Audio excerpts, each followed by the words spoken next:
en Christ, amis partout où vous êtes, amis en Christ, mes frères et sœurs, soyez les bienvenus sur notre plateforme. Alors aujourd'hui, nous allons donc commencer un autre programme que Dieu a mis dans notre cœur, que nous voulons partager avec vous. Le titre de ce programme, c'est Être utile dans sa communauté. Être utile dans sa communauté. Alors, quel est le but de ce programme? Le but de ce programme, c'est d'essayer un peu d'ouvrir les yeux des chrétiens partout dans le monde entier, là où vous êtes, afin que vous pouvez comprendre une chose, quelle est la mission du Christ? Qu'est-ce que le Christ a amené ici-bas? N'est-ce pas? Le Christ veut que nous soyons dans la communauté, dans le monde, afin que nous puissions gagner le monde pour lui. Ça, c'est l'objectif du Christ. On ne peut pas gagner les âmes pour le Seigneur si nous ne sommes pas parmi ces âmes-là. Donc, nous devons être parmi ces âmes afin que nous puissions apporter de l'éclairage. Et c'est cet éclairage-là qui va finalement les amener vers le Seigneur. Alors, voilà pourquoi le Seigneur nous a donc donné cette opportunité, n'est-ce pas, de commencer ce programme. L'objectif, donc, c'est de vous montrer que pour gagner une communauté, pour gagner une société, nous devons mettre l'accent sur, nous devons, n'est-ce pas, mettre l'accent sur les choses, les problèmes qui affectent notre communauté. Pourquoi, chers amis? Parce que nous sommes les enfants du Christ. Donc, nous portons le Christ en nous. Le Christ, c'est la solution du monde. La Bible nous dit que le monde entier attend plutôt la révélation, sinon que la manifestation des fils de Dieu. Alors, qui sont les fils? Il y a une différence entre un enfant et un fils. L'enfant, le but d'un enfant, c'est de jouer à longueur des journées.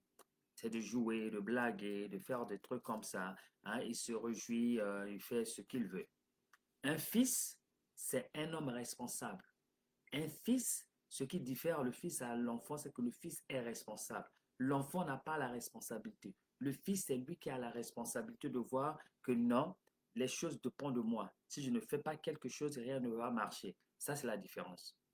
Donc, le monde entier attend la manifestation des fils de Dieu. Et toi et moi, nous sommes ces fils-là et filles, parce que nous avons la responsabilité de pouvoir restaurer, pour la restauration du monde, ramener le monde vers le Seigneur. Alors, pour faire cela, nous devons avoir des tactiques. Comment nous devons pénétrer dans le monde pour gagner les âmes?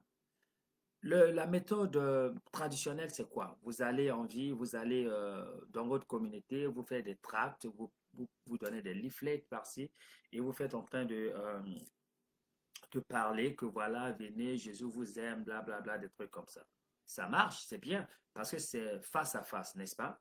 Mais il y a d'autres tactiques qu'on peut faire pour réellement pénétrer dans la communauté. Quand on commence à résoudre les problèmes de ce monde, quand les chrétiens commencent à prendre soin des problèmes de ce monde, commencent à, à focaliser leur attention à résoudre les difficultés de ce monde, c'est là où réellement nous sommes en train de prouver au monde entier l'amour de Dieu, la grâce de Dieu, c'est-à-dire que la grandeur de Dieu.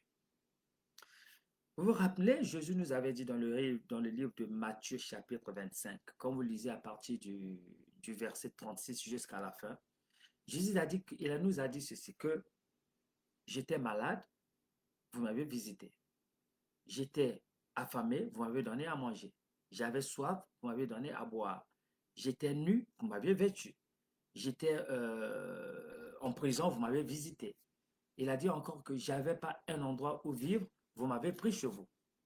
Mais on lui a posé la question de savoir, Seigneur, quand est-ce que nous t'avions vu dans cet état et nous te sommes venus en aide? Il a dit, à chaque fois que vous faites cela à un de ses enfants, vous le faites à moi.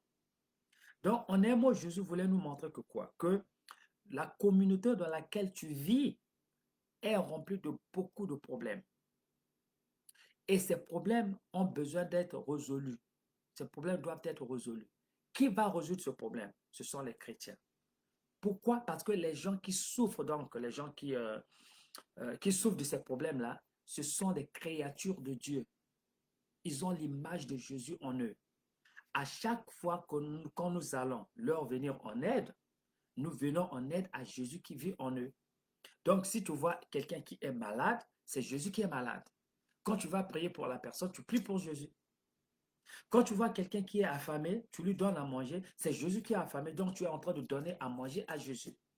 Quand tu vois quelqu'un qui, est, qui a soif, c'est Jésus qui a soif.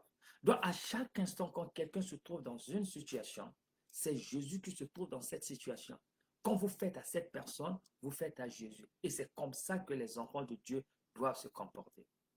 Voilà pourquoi Dieu m'a ouvert les yeux pour dire que mon fils montre à tous mes enfants à travers le monde entier qu'ils doivent, qu'ils doivent commencer à résoudre les problèmes dans leur communauté pour montrer ma grandeur, pour montrer que je suis un Dieu aimant, je suis un Dieu qui prend soin de sa créature.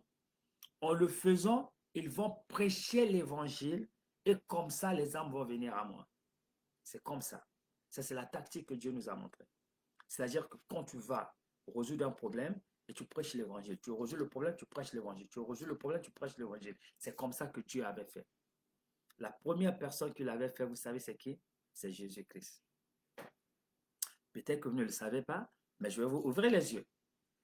Tous les miracles que Jésus a fait de ce monde sont dus du fait qu'il aimait le monde et en aimant le monde, il a fait le miracle, il a prêché l'évangile. Il a fait le miracle, il a prêché l'évangile. Pourquoi? Parce qu'il aime le monde et prend soin du monde. Donc, allez lire la Bible. Lisez le livre de Matthieu, Marc, Luc, Jean. Dans ces 4 évangiles, vous verrez qu'à chaque instant, quand Jésus a fait un miracle, il a utilisé cette opportunité pour prêcher l'évangile. Quand il a vu quelqu'un était aveugle, il a prié pour que la personne retrouve sa vue. Et après, qu'est-ce qu'il a dit? Il a dit, va, ne pêche plus. Qu'est-ce que cela veut dire, ne pêche plus? Ça veut tout simplement, comment on ne peut pas pécher si on ne connaît pas Dieu? Si on ne connaît pas Dieu, on va continuer toujours à pécher. Donc, indirectement, il disait que va, maintenant accepte Dieu en toi. Comme ça, tu ne vas plus pécher. Parce que si tu vas pécher, ta situation deviendra plus pure que la situation d'avant. C'est le message qu'il voulait dire. À chaque instant, quand il a guéri quelqu'un, il partait toujours prêcher à cette personne de s'accrocher de Dieu afin que la situation ne puisse plus se répéter. C'est comme ça. Donc nous aussi, nous pouvons faire autant. C'est-à-dire que d'une main, nous faisons du bien, de l'autre main, nous prêchons l'évangile. D'une main, on fait ce qui est bien pour ramener, pour montrer à la personne que on prend soin de vous parce que nous avons le Seigneur en nous. De l'autre main, on leur prêche l'évangile. Que voilà, si tu viens à Jésus, ta situation va changer. Bon, c'est pas comme les gens le disent, hein, que voilà, il faut semer la semence, Dieu va multiplier de l'argent. Tout ça, c'est du mensonge. Ça ne marche pas comme ça. Tu vois? Dieu, c'est la sagesse et Jésus-Christ, c'est la sagesse et la puissance de Dieu. Qu'est-ce que cela veut dire? C'est-à-dire que quand tu as Jésus-Christ, il te donne la sagesse dans la créativité. Dieu lui-même, c'est un Dieu créateur. Nous sommes les enfants de Dieu, nous sommes aussi des créateurs. C'est-à-dire que nous avons la manie là de comprendre, de voir, de créer, de multiplier. C'est comme ça. Donc, si tu développes cette manie de penser, de voir les choses, tu deviendras aussi créateur comme Dieu. N'est-ce pas? Et donc, c'est comme ça. Donc, d'une main, on fait du bien, de l'autre, on prêche que viens à Jésus. Si tu viens à Jésus, il va te donner la sagesse de créer, la sagesse de multiplier, la sagesse de faire ceci, cela. Voilà. Donc, c'est un peu ça le programme que nous allons aborder. Maintenant, chaque mercredi, par la grâce de Dieu, je viendrai sur cette plateforme pour vous montrer certains problèmes que vous pouvez rencontrer dans votre société, dans votre communauté où vous vivez. Et je vais vous montrer les tactiques, comment vous pouvez résoudre ce problème et utiliser cela pour ramener les âmes vers le Seigneur. N'est-ce pas? À chaque instant que vous le faites, vous êtes en train d'amasser votre richesse dans les cieux. À chaque instant que vous le faites, vous êtes en train de montrer à Dieu que vous l'aimez réellement. Et Jésus a dit que je viens bientôt avec la récompense dans mes mains. Et je vais donner à chacun selon ce qu'il a pu faire ici-bas. OK? Alors, nous allons commencer. Qu'est-ce que tu regardes dans ta communauté? Là où tu vis. Dans n'importe quel pays du monde, il y a toujours des problèmes. Il n'y a aucune société dans ce monde qui n'a pas de problème. Chaque société a un problème qui lui est spécifique. Chaque communauté, chaque ville, chaque village a toujours un problème qui doit être résolu, que les gens ont du mal à résoudre. Et c'est comme ça. Que ce soit dans les communautés occidentales, comme en Europe, ou en Asie, en Amérique, en Afrique, partout, chaque communauté a toujours un problème. Maintenant, comme les chrétiens vivent dans cette communauté, c'est aux chrétiens de pouvoir résoudre ce problème-là. OK? Donc, la première des choses, c'est d'abord observer là où tu vis. Quel est le problème qui touche la société, la communauté dans laquelle tu vis? Essaie de réfléchir. Regarde autour de toi. Certainement, il y en a. Il y en a beaucoup. Il y en a des centaines de problèmes comme ça. Maintenant, repartons dans la Bible. Il faut que vous allez comprendre. Quand Jésus a dit dans le livre donc, de Matthieu chapitre 25, n'est-ce pas? Verset 36 jusqu'à la fin. Il a énuméré au moins 5 à 6 problèmes. N'est-ce pas? On va les énumérer. La première, la famine. Vous verrez que dans chaque pays du monde, dans la plupart, même en Europe, il y a des gens qui vont affamer, qui n'ont pas de quoi manger. C'est partout. Ce n'est pas seulement en Afrique, partout. Donc la famine, c'est un problème. Évidemment, il a ajouté la soif. Donc, les gens ont besoin de boire. L'eau, le problème d'eau, c'est aussi un problème. Surtout dans les pays, on voit le développement comme en Afrique, en Asie, en Amérique latine, n'est-ce pas? Autre problème, le problème de la maladie. Vous verrez que dans toute société, même en Europe, là, la médecine est très avancée. Il y a des gens qui sont malades, ils ont des maladies incurables, par exemple, qui ont besoin du miracle. Donc, le problème de maladie existe dans la communauté, n'est-ce pas? Autre chose, vous avez des gens qui sont nus, c'est-à-dire que les démunis, ils n'ont rien, ils n'ont pas d'argent pour pouvoir se vêtir, pour s'acheter de quoi se vêtir et tout comme ça. Vous en aurez toujours. Même en Europe, il y a des gens qui n'ont pas de quoi se vêtir. Bon, ce qui est bien, c'est qu'ici, par exemple, le gouvernement a mis en place un système où si on n'a pas à manger, l'État s'en occupe et ainsi de suite. Mais le problème existe. Il a parlé d'un problème de logement. Il a dit que je n'avais pas un endroit où vivre, tu m'as reçu chez toi. Vous verrez qu'il y a toujours des 100 endroits, des gens qui vivent des clochards, quoi. Ils n'ont pas d'endroit où vivre. Ça existe en Europe, comme en Afrique, partout.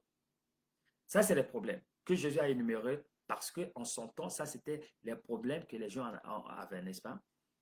De nos jours, en dehors de ces problèmes, est-ce qu'il y a d'autres problèmes? Oui, il y en a. Il y en a beaucoup. Très beaucoup, très nombreux. Par exemple, un problème de la drogue, le problème de la délinquance juvénile, le problème de la grossesse adolescente. Il y en a, n'est-ce pas? Le problème de la violence domestique.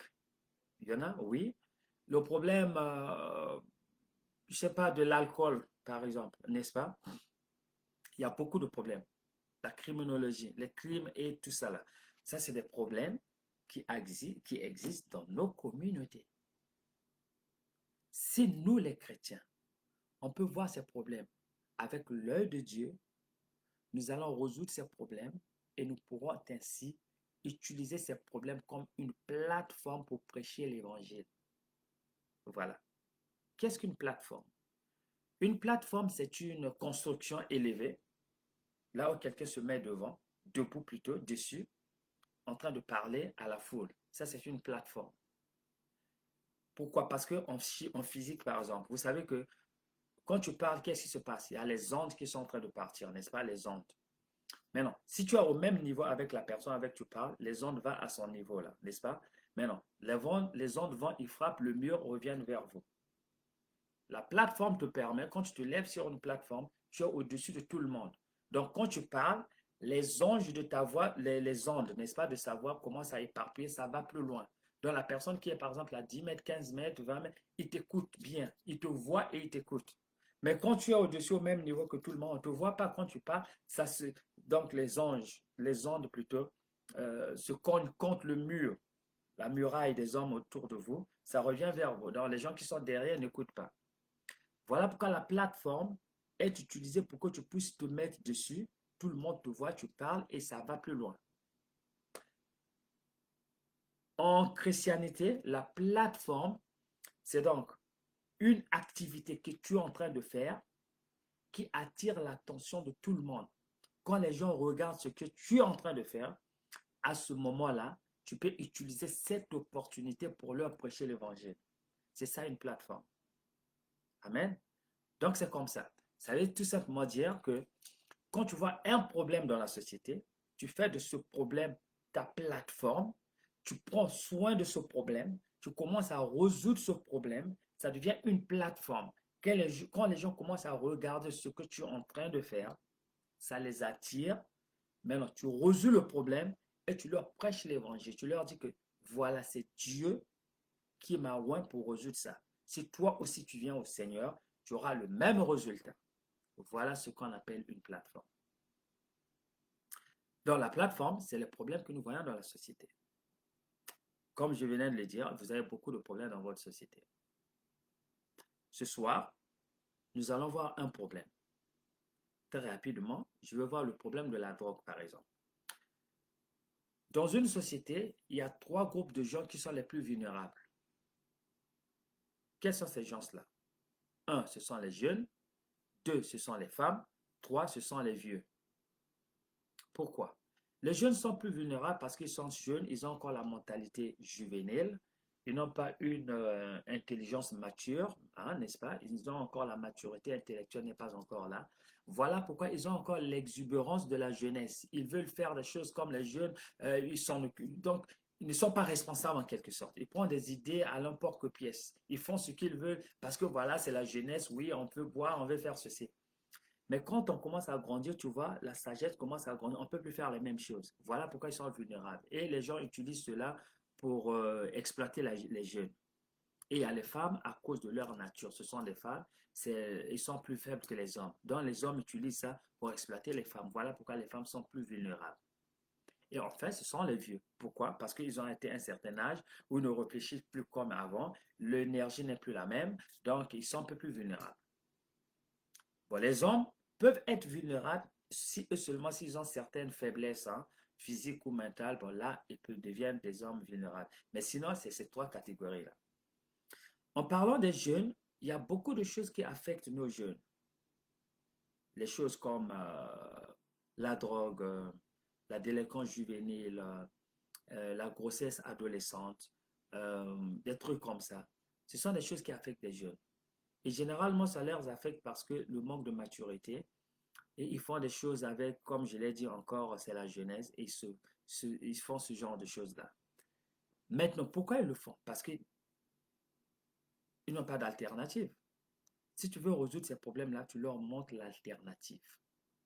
Quelle est l'alternative? C'est Jésus. Si tu leur dis que, écoute, mon fils, Jésus est là pour toi. Tu es en train de les aider au fait. Prenons le problème de la drogue. Qu'est-ce que la drogue? La drogue, c'est une substance chimique, oui, c'est des substances chimiques que nous utilisons pour résoudre nos problèmes mentaux ou encore physiques. C'est-à-dire que quand vous êtes malade, vous prenez de la drogue, n'est-ce pas, ce que nous appelons les médicaments. Donc, il y a des médicaments qu'on prend et quand on prend ces médicaments, ça a un effet sur notre mentalité ou encore un effet sur notre physique. Mais l'objectif, c'est que ces médicaments qu'on prend nous aident pour résoudre un peu certains problèmes, remédier l'anomalie qui s'est effectuée dans notre corps, ramener le corps à son état initial. Voilà. Donc, quand vous êtes malade, c'est parce qu'un organe, par exemple, a eu dommage sur un organe. Donc, on prend le médicament pour remédier à cela. C'est ça le problème. Voilà pourquoi les médicaments sont des médicaments légaux, n'est-ce pas? Dans la médecine légale, à légaliser donc ces médicaments-là qu'on utilise. Donc, vous voyez un médecin et vous donne l'ordonnance, vous partez à la pharmacie, vous achetez les médicaments. Ou encore, vous allez à la pharmacie sans ordonnance pour pouvoir acheter certains médicaments, n'est-ce pas? Quand on les utilise selon leur utilité, ça marche bien pour nous. Mais ça devient un problème quand on les utilise d'une façon illégale. C'est-à-dire on les prend d'une façon abusive. C'est là où ça devient un problème. Donc du coup, les gens, surtout les jeunes, prennent les médicaments, ils ne sont pas malades, ils n'ont aucun problème, mais ils prennent ces médicaments-là et ces médicaments deviennent un problème pour eux. Voilà pourquoi il y a des médicaments qu'on appelle des médicaments illégaux, n'est-ce pas, prohibés, comme tout ce qui est opium, marijuana, la morphine, tous ces trucs-là. Ce sont des médicaments qui sont prohibés. On ne les utilise pas n'importe comment, à des fins très restreintes, parce qu'on l'utilise seulement pour un but bien précis. Mais quand vous sortez dans ce domaine-là, ça devient des médicaments en dehors de la licence et ça peut affecter beaucoup de choses. Donc, les jeunes s'engagent dans ce genre de choses-là. Pourquoi ils utilisent les médicaments? Pourquoi les jeunes prennent la drogue? Ils prennent la drogue pour beaucoup de raisons. La première des raisons, c'est qu'ils veulent se sentir gays, en forme, beaucoup d'énergie. Quand tu vends des boîtes, dans des fêtes, qui sont parmi ses amis, ils veulent sentir que oui, moi je suis le plus vaillant, des trucs comme ça. Donc ça leur donne un peu plus d'énergie. Et surtout quand ils mélangent ça avec de l'alcool, ça devient autre chose. Donc ils prennent ces médicaments-là, ces drogues-là, n'est-ce pas, pour être gay, pour être heureux, avoir plus d'énergie, on devient plus bouillant, des trucs comme ça. Autre chose, ils prennent ces médicaments parce que à cause de la pression des autres. Parce que quand ils sont dans un groupe, les autres sont en train de prendre ça, ils sont obligés de le prendre pour qu'ils soient acceptés dans le groupe. S'ils ne le prennent pas, les autres vont dire que, bah, écoute, nous, on ne veut pas de toi. Voilà pourquoi on prend ces drogues-là. Autre chose, ils prennent ces drogues-là par curiosité. C'est-à-dire qu'ils veulent essayer. Ah, tiens, écoute, hein, et de prendre ça, ça va te faire du bien. Ah bon, c'est bon, c'est bon. Oh, ils essayent aussi, comme ça. Il y a certaines personnes qui prennent ces drogues-là pour, soi-disant, développer leur capacité intellectuelle, surtout les étudiants. Il y a des médicaments comme ça. Généralement, ces médicaments sont utilisés pour des gens qui ont des troubles mentaux, par exemple. Hein. Ils ont des problèmes, ils sont nés avec des problèmes. On utilise ces médicaments pour essayer un peu de corriger cela. Mais les jeunes utilisent ça à des fins que, voilà, quand ils étudient, bon, ça va leur donner plus d'intelligence. C'est pas vrai. Alors, quand ils mélangent ça avec de l'alcool, ça devient un problème.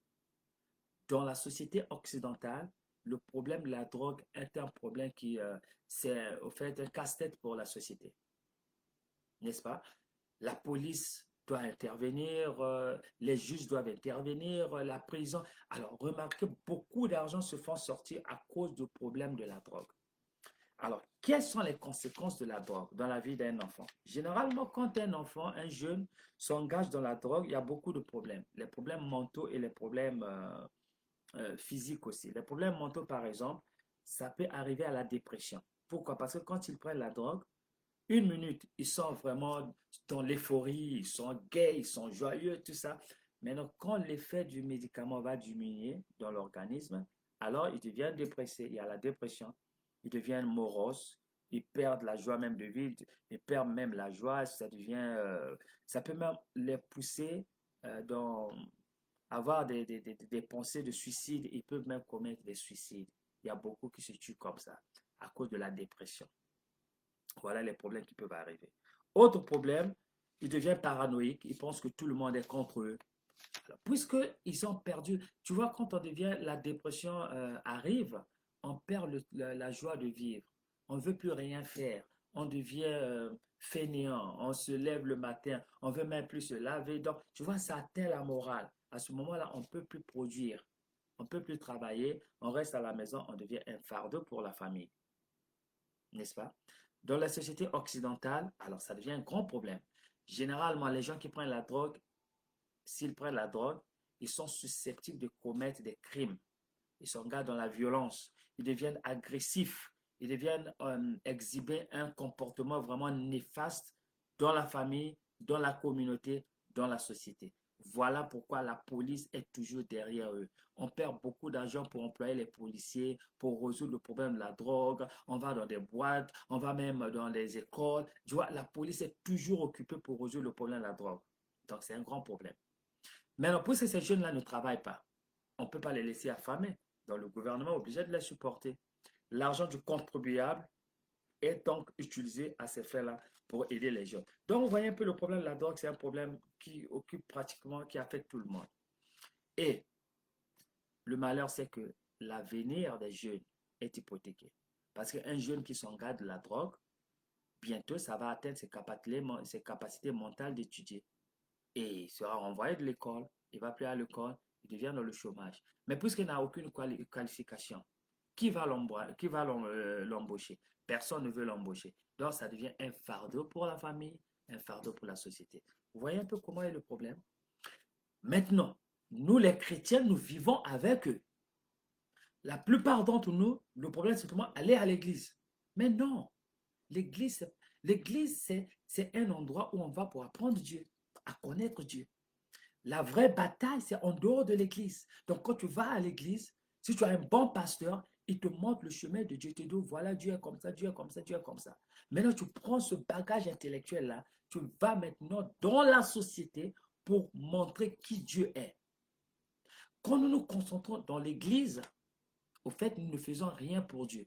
On ne peut pas servir Dieu pour seulement être assis dans l'église. Non.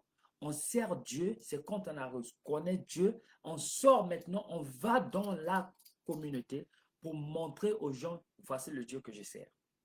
Donc Dieu attend beaucoup de nous, que nous puissions l'aider à résoudre les problèmes de ce monde pour que nous ramenions les gens vers le Seigneur. C'est ça le problème. C'est ça l'objectif de l'église, nous montrer qui est Dieu. L'église ne peut pas te rendre prospéreux. Non. On ne fabrique pas l'argent à l'église.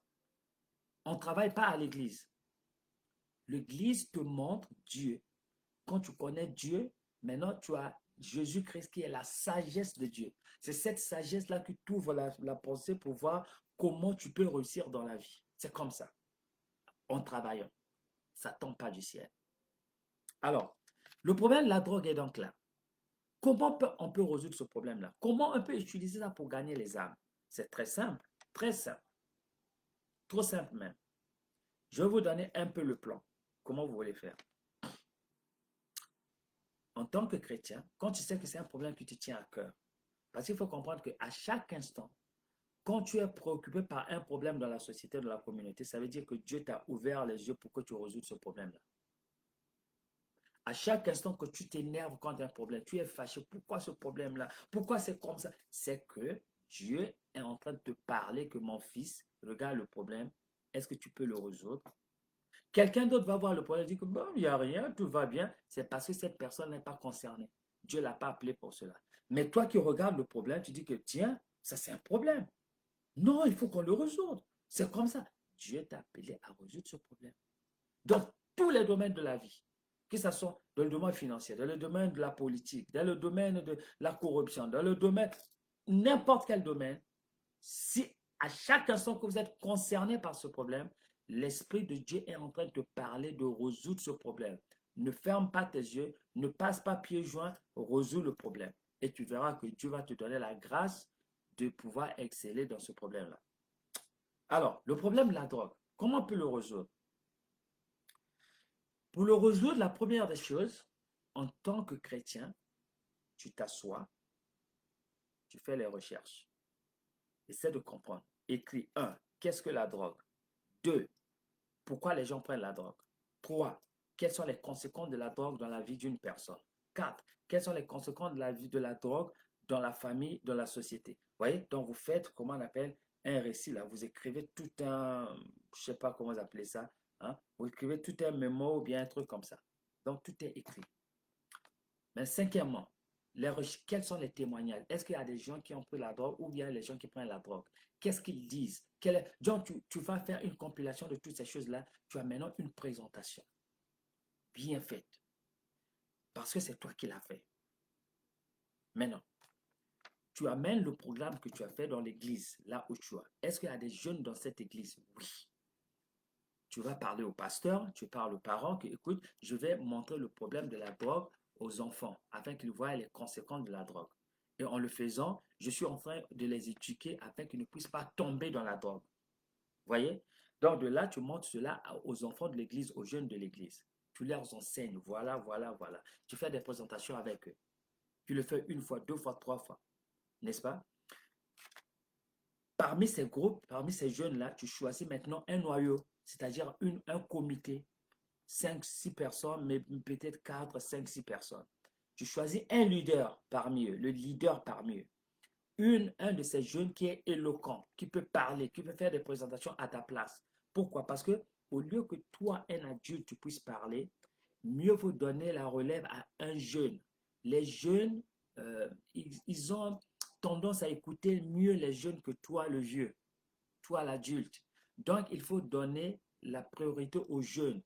Prends un jeune qui peut bien parler, qui est éloquent, tu lui enseignes ce qu'il faut faire. Ce jeune-là, maintenant, va prendre la relève.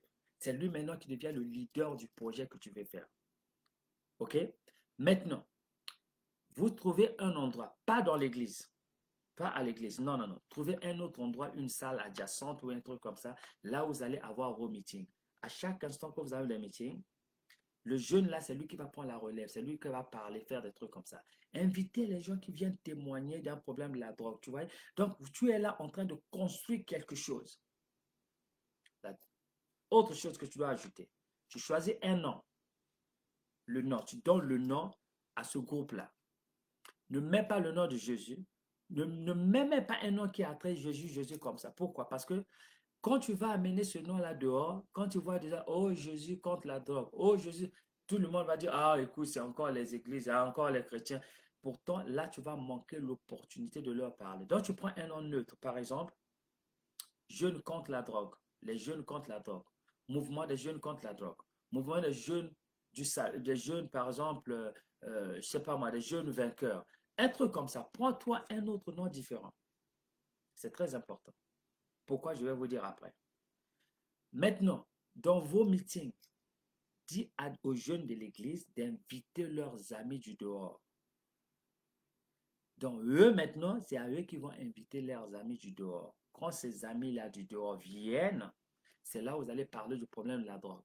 Et là, tu vas maintenant montrer l'alternative que, voilà, vous prenez la drogue, c'est pas bien pour vous. Si vous prenez Jésus, vous n'aurez plus besoin de la drogue. Parce que Jésus, c'est votre salut. Jésus vous donne de l'énergie. Jésus vous donne toute la joie. Tout ce que vous avez besoin se trouve dans Jésus. Si vous faites l'amitié avec Jésus, il va vous donner la sagesse de réussir dans la vie. Voilà. Donc, vous montrez qui est Jésus chez eux, à ces jeunes-là. Maintenant, toi, l'adulte, tu te recules, tu les regardes, laisse un des jeunes le faire. Parce que les jeunes auront tendance à écouter leur ami qui est en train de parler en donnant des témoignages. Faites-le comme ça, au fur et à mesure qu'ils invitent leurs amants, ainsi de suite. Votre mouvement va commencer à prendre de l'ampleur. Vous allez maintenant à l'étape supérieure. Quelle étape?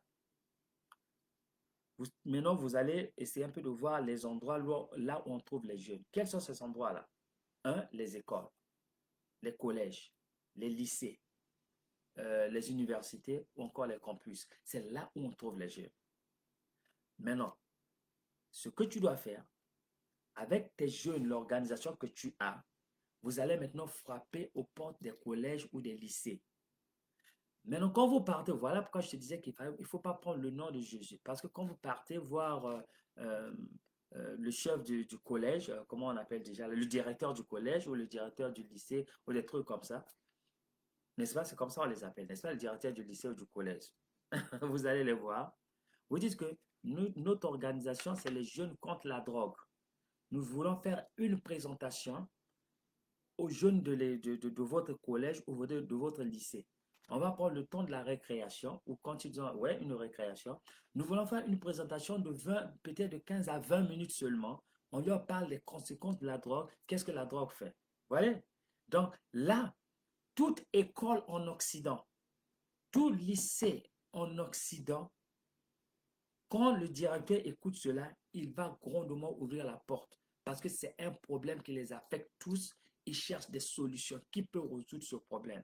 Qui peut entraîner les jeunes pour qu'ils ne se lancent pas dans la drogue? Si tu vas avec un nom que les jeunes contre la drogue, les jeunes par exemple joyeux, les jeunes comme ils vont t'ouvrir la porte que oh yeah, viens parler à nos jeunes. Ils doivent écouter cela. Vous prenez cette opportunité pour leur faire la présentation. Là encore, vous n'allez pas prêcher Jésus. Pourquoi? Parce que si vous prêchez Jésus, on ferme la porte. On ne va plus jamais vous recevoir. Parce que ici en Occident, on dit que c'est clair que l'école, c'est un endroit neutre. Ce n'est pas un endroit religieux. Dans cette école, vous avez des musulmans, des bouddhistes, des athées, des chrétiens, tout le monde. Alors, si on vous donne le privilège de venir parler de Jésus, ça veut dire qu'on va donner le privilège à tout le monde de venir parler de Mahomet ou bien de, je sais pas moi, de Bouddha ou des trucs comme ça. Non. Voilà pourquoi si tu vas au nom de Jésus, tu ne seras pas reçu. Alors, tu auras manqué une bonne opportunité. Tu vas avec un nom neutre pour pouvoir rentrer dans l'enceinte de l'école. Quand tu rentres, vous faites maintenant une présentation de 15 à 20 minutes par là. À la fin, vous donnez une relevée, vous prenez donc le nom des gens qui sont venus à la réunion. Vous tous au meeting, par exemple, à la présentation. Tout ce que vous devez demander, c'est que donnez-nous vos coordonnées, soit email ou encore téléphone. Comme ça, on va vous envoyer euh, beaucoup d'informations concernant ces choses-là. Vous le faites parce que vous savez ce que vous allez faire, n'est-ce pas? Et vous les invitez là où vous avez l'habitude d'avoir vos meetings. Vous leur dites que pour savoir plus sur la drogue, pour savoir les problèmes que la drogue peut vous affecter d'une façon plus profonde, nous avons beaucoup de témoignages. Il faut venir dans nos meetings. Nous avons des meetings dans tel endroit, tel jour. Venez là-bas. Ça, c'est une invitation ouverte. Vous avez ouvert les portes, chers amis. Croyez-moi. Et vous verrez que après, vous allez maintenant leur envoyer les invitations dans le contact que vous avez reçu, soit les emails ou les téléphones, les numéros de téléphone. Vous les invitez maintenant là où vous vous retrouvez. Vous savez ce que ça va faire? Il y aura une explosion. Beaucoup de jeunes vont venir. Quand ils viennent dans vos meetings, ne faites pas vos meetings dans l'enceinte de l'église. C'est encore affreux. Ils ne vont pas vouloir rentrer. Ayez vos meetings dans un endroit neutre. Allez louer une salle, 1 heure à 2 heures, faites arranger les tables, acheter du pizza, acheter, je sais pas moi, un peu des boissons gazeuses, du Coca-Cola, des trucs comme ça, mettez ça sur la table, et que asseyez-vous, nous allons avoir un meeting, on va parler de la drogue, et tout c'est ce. Quand ils sont assis, vous leur parlez d'abord de la drogue, les conséquences et tout, donnez des témoignages. Maintenant, à la fin, maintenant vous leur dites que l'alternative, c'est Jésus-Christ. Si vous ne voulez pas tomber dans la drogue pour avoir ces effets néfastes, négatifs, acceptez Jésus-Christ et c'est lui qui va vous donner le salut. Quand Jésus vient dans votre vie, il va faire ceci, ceci, ceci, cela. Et c'est là où vous allez maintenant prêcher l'évangile, vous allez avoir les jeunes. Amen. Ça, c'est un. Deux, la même tactique, vous allez maintenant fréquenter les clubs qui existent dans la cité, dans la communauté où vous avez. Là où on trouve les jeunes. Où est-ce qu'on trouve les jeunes? Les jeunes aiment fréquenter, par exemple, des clubs de football, clubs de basketball, clubs d'athlétisme, tous ces genres de trucs-là. Vous allez là-bas, vous faites la même chose. Vous dites que nous voulons parler au directeur du club. Voilà, nous voulons faire une présentation aux jeunes concernant la drogue. Oh, tiens, venez parler aux jeunes. Vous leur parlez un ton neutre. Après, vous les invitez que venez pour plus d'informations. C'est quand ils vont venir dans votre endroit de meeting, c'est là où vous allez finalement parler de Jésus. Ne parlez pas de Jésus là-bas parce qu'ils ne vont pas vous donner le temps de le faire. C'est quand ils vont venir et vous faites cela. Une fois votre organisation commence à prendre de l'ampleur, maintenant vous pouvez bombarder toute la communauté avec les tracts, avec les banderoles. Vous pouvez utiliser la radio locale, vous pouvez utiliser le Twitter, Instagram, Facebook, WhatsApp, toutes ces choses-là. Vous pouvez maintenant utiliser ça pour vraiment pouvoir faire la promotion de votre organisation, de ce que vous faites, mais indirectement. Au fait, vous êtes en train d'évangéliser pour amener Jésus à eux. Mais ça, c'est la tactique qu'on peut utiliser. Essayez d'utiliser cette tactique partout où vous êtes. Vous verrez, il y aura des résultats très énormes. Vous serez satisfait que vous l'aviez fait. Si vous voulez gagner les jeunes pour le Seigneur, il faut voir les problèmes que les jeunes ont. Quand vous voyez ces problèmes-là, vous faites une stratégie pour résoudre ces problèmes-là et c'est comme ça que vous aurez les jeunes. Ce que vous faites là, c'est ce qu'on appelle la méthode préventive. Vous êtes en train de prévenir que ces jeunes-là ne puissent pas tomber dans la drogue. Tout parent aimant va toujours vous supporter. Toute organisation aimante va vous supporter. Toute institution collégiale ou lycéenne ou comme ça, ils vont vous supporter dans cette démarche-là. Et c'est comme ça que vous allez gagner les jeunes pour le Seigneur. Donc ça, c'est un des problèmes que nous pouvons utiliser pour gagner les jeunes. Une fois que vous les avez gagnés, ils sont venus à Dieu. Qu'est-ce que vous faites? Vous les donnez au pasteur, vous les envoyez à l'église. Que bon, pasteur, voilà, j'ai amené les âmes maintenant, occupez-vous des âmes. Maintenant, dans l'église, vous avez, par exemple, le groupe des jeunes, n'est-ce pas? Le leader des jeunes, le pasteur des jeunes, c'est maintenant à lui de prendre soin de toutes ces choses-là. Donc, voilà un peu grosso modo ce que je tenais à partager avec vous ce soir. J'espère que vous avez obtenu quelque chose de bien là-dessus. Je vous conseille d'aller écouter ça plus en plus et vous verrez qu'on va commencer à résoudre tous les problèmes et utiliser cela pour gagner les âmes pour le Seigneur. Alors, on se retrouve donc la semaine prochaine à la même heure, donc à 21 heures heure britannique. Je vais chaque instant venir avec un certain problème que vous pouvez rencontrer dans la communauté et comment on peut faire pour utiliser ce problème comme étant une plateforme pour gagner les âmes pour le Seigneur. Que le bon Dieu vous garde, que le Seigneur vous garde, que l'Esprit de Dieu puisse vous conduire dans toute la lumière et la sagesse et l'intelligence de sa parole et que cette parole-là puisse nous aider à faire l'œuvre que Dieu nous appelle à faire. En tout cas, à la prochaine, que Dieu vous garde. Partagez cette vidéo. Si vous l'aimez, en tout cas, partagez ça avec tout le monde. Vous ne savez pas, vous ne savez jamais qui a besoin de cette information. Peut-être que ce n'est pas vous, mais ne confisquez pas l'information. Laissez l'information circuler. Envoyez ça chez quelqu'un qui peut être intéressé. On ne sait jamais. Tout, ce n'est pas pour moi, c'est pour la grâce de Dieu Tout-Puissant, c'est pour ta gloire. Que le bon Dieu nous garde, que le bon Dieu nous protège. Bonne nuit. À la prochaine. Au revoir. Bye bye.